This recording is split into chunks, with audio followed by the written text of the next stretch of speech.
আজকের ভিডিওতে let me quickly discuss 5 amazing facts about George Orwell's Animal Farm.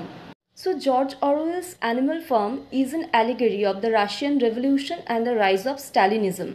এটা শুধুমাত্র একটা অ্যালিগরি নয়, এটা একই সাথে পলিটিক্যাল স্যাটায়ার, ফেবল এবং নভেলাও। রুশ বিপ্লবের দ্বারা অনুপ্রাণিত জর্জ অরওয়েলের অ্যানিমাল ফার্ম আসলেই ঐতিহাসিক চরিত্রদের প্রতিনিধিত্ব করে। অ্যানিমাল ফার্মের চরিত্রগুলি বাস্তব ঐতিহাসিক ব্যক্তিত্বদের ওপর ভিত্তি করে গড়ে উঠেছে। যেমন নেপোলিয়ন, স্নোবেল এবং ওল্ড মেজরের মতো চরিত্রগুলি যথাক্রমে স্ট্যালিন, ট্রটস্কি এবং মার্কসের চরিত্রের ওপর নির্মিত হয়েছে। This novella is actually Orwell's warning against totalitarianism. একনায়কতন্ত্র তথা সর্বগ্রাসিতার বিপদ, ক্ষমতার অপব্যবহার এবং দুর্নীতি সম্পর্কে পাঠকদের সচেতন করে এই বই। ইনিশিয়ালি অ্যানিমাল ফার্ম একাধিক প্রকাশকদের দ্বারা প্রত্যাখ্যাত হয়েছিল, কিন্তু 1945 সালের অগস্ট মাসে ফাইনালি এটা প্রকাশিত হয়। অ্যানিমাল ফার্ম 50টিরও বেশি ভাষায় অনুদিত হয়েছে এবং আজ প্রায় 80 বছর হতে চলল।